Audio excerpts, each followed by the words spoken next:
بالکل کچھ بھی نہیں، اور میرے خیال سے امی کی طبیعت بھی جو اس وقت وہ ہوئی، وہ اسی اسٹریس میں کہ کہیں سے معلوم کرتے ہیں تو کوئی کہتا ہے کہ اس کو پریگننسی واقع ہو گئی تھی، جس کو چھپانے کے لیے، جس کے اس میں یہ سارا ڈرامہ رچایا جا رہا ہے.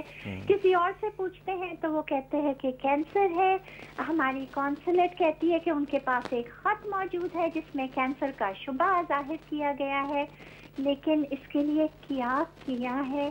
میں نے تو ایک مطالبہ کیا تھا ان سب سے، جو میرے خیال سے کسی قسم کا کوئی ناجائز یا وہ نہیں تھا، وہ یہ کہ غیر جانبدارانہ، انڈیپینڈنٹ، امپارشل ڈاکٹرز کی ایک ٹیم، اس میں پریزن کا ڈاکٹر بھی شامل ہو اور مجھے بھی ایز اے ڈاکٹر شامل کر لیں، اور عافیہ کا معائنہ کریں. ہونا تو یہ چاہیے تھا ان لوگوں کو کہ اسے بے جا حفظ سے بے جا میں بند کیا ہوا ہے، ہمارے پاس واپس کرو، انسانی ہمدردی کی بنیاد پر ہی کر دو. اب تو اس کو کینسر بھی کر دیا ہے تم لوگوں نے، اب تو لیکن کسی قسم کا کوئی بھی جواب نہیں ملتا، کسی قسم کا کہ آخر وہ ہے کس حال میں. یہ پتا چلتا ہے پریزن کے اس میں سے کہ 6 مہینے کے لیے بالکل کمپلیٹ اس میں کر دیا کہ فون پہ بھی بات نہیں کر سکتے جو اجازت ملی. اچانک سے جب یہ چیزیں لیک ہونی شروع ہوئی اس کی صحت کی، تو اس کے فوراً بعد ہی یہ کرنا بہت زیادہ تشویش اور شک کو کرتا ہے. بس یہی ہے ڈاکٹر صاحبہ، دعا گو ہیں سب. بہت شکریہ آپ نے ہم سے بات کی. دعا گو ہیں کہ اللہ تعالیٰ بس کسی بھی طرح ایک تو صحیح اطلاعات ہم تک پہنچیں کہ وہاں ہو کیا رہا ہے. یہ بڑی خوفناک خبر آپ نے سنائی ہے کہ یہ بھی کہا جا رہا ہے کہ وہ پریگننٹ ہو گئی ہے، تو اس کا مطلب یہ ہے کہ پھر اس کے ساتھ زیادتی ہوئی ہے، اور اگر ایسی کوئی اطلاع ہے تو پھر یہی ہے یہ جو وہاں پر جیل کے حکام ہیں انہوں نے کچھ ایسی حرکت کی ہے. اللہ تعالیٰ یہ خبر غلط ہو، اللہ سے یہی دعا کریں گے. لیکن بہرحال تشویش میں تو ہم سبھی مبتلا ہیں. ڈاکٹر صاحب، میں اپنی طرف سے ایک مرتبہ پھر یہ بات، کیونکہ ڈاکٹر صاحب ہمارے یہاں ایک بڑی بدقسمتی یہ ہے کہ ہم پریز نہیں کرتے، تعریف نہیں کرتے. آپ نے تو فرمایا، آپ کا فرض تھا، لیکن میں پھر ایک مرتبہ ذاتی طور پر آپ کا شکریہ ادا کرتا ہوں، آپ کا، جماعت اسلامی کا، اور آپ کا سنی اتحاد کونسل کا، خاص طور پر کہ جس طرح آپ لوگوں نے یہ مہم چلائی ڈاکٹر عافیہ کے لیے کہ اس مسئلے کو زندہ رکھا ہوا ہے. اللہ تعالیٰ آپ کو اس کا اجر دے. لیکن ایک سوال آپ سے ضرور کرنا چاہوں گا پروگرام ختم کرتے ہوئے. آج میں اخبار پڑھ رہا تھا تو انصار بردنی صاحب کا ایک اسٹیٹمنٹ تھا، انسانی حقوق کے وکیل ہیں. وہ فرماتے ہیں کہ کسی کے پاس کوئی شواہد ہیں کہ وہ کراچی سے گئی ہیں تو ہمیں بتائیں. تو پوری دنیا کو پتہ ہے کہ وہ کراچی سے گئی ہیں، تو انہوں نے ایسی بات کیوں کی ڈاکٹر صاحب؟ ایک طرف یہ پتہ چل رہا ہے کہ ڈاکٹر عافیہ کی وہ کیفیت ہے کہ کہیں غیرت کے مارے آدمی کرب کا اظہار کرتے ہوئے بھی ڈرنے لگتا ہے، اور کہیں یہ کیفیت بھی موجود ہے کہ ایسے بے درد لوگ بھی موجود ہیں جو حقائق کا سامنا کرنے سے کتراتے ہیں. میں نے پہلے بھی یہ بات کہی کہ شار فیصل تھانے میں سن 2003 کی ایک FIR موجود ہے، اور جس میں یہ بتایا گیا ہے کہ اس کے ساتھ کیا ہوا تھا، اس کو کس طرح اغوا کیا گیا. دوسری بڑی اہم بات جس کو لوگ دیکھنا چاہیں تو آج حیرت یہ ہوتی ہے کہ کہیں مغرب سے اٹھنے والی کوئی حقوق انسانی کی آواز تو ہمیں بتاتی ہے کہ تم کتنے بڑے مجرم ہو. ٹینا فاسٹر، کہ جس نے گوانٹانامو بے کے قیدیوں کے لیے بھی جدوجہد کی، بگرام جیل کے قیدیوں کے لیے بھی جدوجہد کی، اس نے پاکستان کے اندر آ کر پریس کانفرنس بھی کی اور اس بات کا پورا اظہار کیا کہ عافیہ کے ساتھ کیا ہوا ہے، کیا ہو رہا ہے، اور حقوق انسانی کی کون کون سی خلاف ورزی اس کے اندر موجود ہے. لیکن اس وقت ایک ویب سائٹ بھی موجود ہے. میں چاہوں گا کہ جو ذرا اس طرح کی بات کرنے والے ہیں، وہ انٹرنیشنل جسٹس نیٹ ورک ایک موجود ہے، نیو یارک سے چلتی ہے، انٹرنیشنل جسٹس نیٹ ورک org/نیو یارک.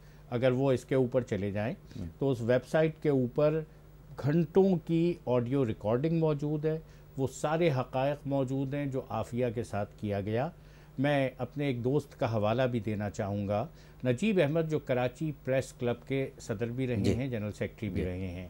انہوں نے اپنی وفات سے ایک دن پہلے ڈاکٹر عافیہ کے لیے ایک تقریب ہیومن رائٹس نیٹ ورک والوں نے پریس کلب میں کی تھی، جس میں نجیب نے خطاب کیا. نجیب کا یہ خطاب بھی آج ویب سائٹس کے اوپر موجود ہے، یوٹیوب کے اوپر موجود ہے، جس کے اندر انہوں نے اس بات کا اظہار کیا ہے کہ کراچی سے ان کو کس طرح گرفتار کیا گیا انہوں نے اپنے کالم میں بھی یہ بات لکھی ہے. اس لیے مجھے حیرت ہوتی ہے ان لوگوں پر کہ جو عقل کے اندھے بن کر سامنے آتے ہیں, نہ لکھی ہوئی چیز پر اعتبار کرتے ہیں, نہ کہی ہوئی چیز پر اعتبار کرتے ہیں, بلکہ ان کا سربراہ یہ کہتا ہے کہ مجھے تو پتہ ہی نہیں عافیہ کون ہے. میر ظفر اللہ جمالی یہ بات بتاتے ہیں کہ جب آپ صدر مملکت تھے, آپ کی آنکھوں پہ پردے پڑے ہوئے تھے. میں نے تو بتایا تھا کہ ایک بیٹی کراچی کی, آپ نے جہاں جماعت اسلامی کی بات کی ہے, ڈاکٹر عافیہ ملت کی بیٹی ہے, اور ملت کی اس بیٹی کی چادر کی حفاظت کے لیے یہ چادر بطول ہے. انشاءاللہ جماعت اسلامی چادر بطول پر کوئی شکن برداشت نہ کرے گی, اور اس پر دھول کا ایک ذرہ بھی پڑا انشاءاللہ اس چادر بطول کی عصمت کی حفاظت کے لیے اپنی پوری جدوجہد. بہت شکریہ. Last words. اچھا, میں یہی عرض کروں گا کہ اصل میں ملی غیرت کا جنازہ نکل چکا ہے. ورنہ سوچیے آپ, 86 سال کی سزا دینے والی عدالت جو وہاں کی ہے, ہم کہتے ہیں وہاں بڑی عدالتیں آزاد ہیں, بڑا انسانی حقوق کا خیال رکھا جاتا ہے. جتنا انسانی حقوق کا جنازہ وہاں نکالا گیا اس کیس میں, اصولاً تو اگر زیادہ سے زیادہ ہو سکتا تھا وہ پاکستان کے ہینڈ اوور کر دیتے, اور ہم مطالبہ کرنے والے ملی غیرت والے ہوتے تو ہماری حکومت مطالبہ کرتی کہ جو کیس چلانا ہم چلائیں گے, آپ ہمارے ہینڈ اوور کریں. اس کی مثال بالکل ایک ریمنڈ ڈیوس کو آپ سامنے رکھیں. ایک ریمنڈ ڈیوس کا معاملہ تھا, انہوں نے جتنا بھی دباؤ ڈالا اور حکمرانوں نے جس بے غیرتی کا مظاہرہ کیا, جو چاہے وہ وفاقی حکومت ہو چاہے وہ صوبائی حکومت ہو, وہ ہمارے سامنے ہے. اور وہ اپنے آدمی کو آنن فانن لے کر کے چلے گئے, نہ پاسپورٹ نہ سٹیمپ نہ کچھ نہیں. ظاہر ہے اس کے پیچھے ایک فورس تھی. پاسپورٹ ابھی بھی پنجاب حکومت کے پاس پڑا ہوا ہے, ابھی بھی پڑا ہوا ہے, دیکھ لیجیے پاسپورٹ یہاں رکھا ہوا ہے, اور اصولاً تو وداؤٹ امیگریشن کے مور کے کوئی جا نہیں سکتا, اور کوئی بعید نہیں کہ وہ جج بھی اسی طیارے میں واپس وہاں باہر چلا گیا ہو. تو یہ ایک مثال ہے, اور بالکل وائس ورثہ ایک مثال ہے کہ ہم بھیک پھیلائے ہوئے, ہاتھ پھیلائے ہوئے بھیک مانگ رہے ہیں. بھیک ملا نہیں کرتی ہے, اس کے لیے غیرت کا مظاہرہ کرنا ہوتا ہے. ایک ہمارے برابر میں ایران بھی تو ہے نا, وہ بھی تو سادہ روٹی کھا کر سادہ زندگی گزارنے کے لیے تیار ہے نا. ہاں, اپنی عیاشی چھوڑنے کے لیے تیار نہیں ہے, اور ملی تمام معاملات کا سودا کر کے اپنے آپ کو پوری دنیا میں بے ضمیر بنایا ہوا ہے. میں بہت شکر گزار ہوں ڈاکٹر معراج الہدیٰ صدیقی صاحب آپ کا, حاجی محمد حنیف طیب صاحب آپ کا. آپ دونوں شخصیات عالم اور عالم میں تشریف لائیں. ناظرین کرام, اس کے ساتھ ہی عالم اور عالم کا وقت اپنے اختتام کو پہنچتا ہے. ڈاکٹر صاحب اور حاجی صاحب کی گفتگو کے بعد میرے لیے کہنے کے لیے اب کچھ نہیں بچا ہے, سوائے اس کے کہ میں ایک مرتبہ پھر آپ سے یہ گزارش کروں, یہ اپیل کروں, یہ درخواست کروں کہ عرفہ کریم رندھاوا کے لیے دعاؤں کا سلسلہ ختم نہیں کیجیے گا. ہم اپنی اس بہن کو سوائے دعاؤں کے تحفے کے اور کچھ نہیں دے سکتے. کوشش کر سکتے ہیں, کوشش کر رہے ہیں. اللہ سبحانہ و تعالی ہم سب کی ضرور سنے گا. وہی سننے والا ہے, وہی خبر رکھنے والا ہے, وہی اندھیروں میں روشنی کی طرف لے جانے والا ہے. اسی دعا کے ساتھ اور اس خاص طور پر اپیل کے ساتھ کہ عصمت خالہ گھر تو آ گئی ہیں, لیکن ابھی پوری طرح گھر نہیں آئیں. گھر وہ تبھی آئیں گی, گھر وہ تبھی کہلائے گا جب احمد اور مریم اپنی ماں عافیہ کو اپنی آنکھوں سے دیکھیں گے.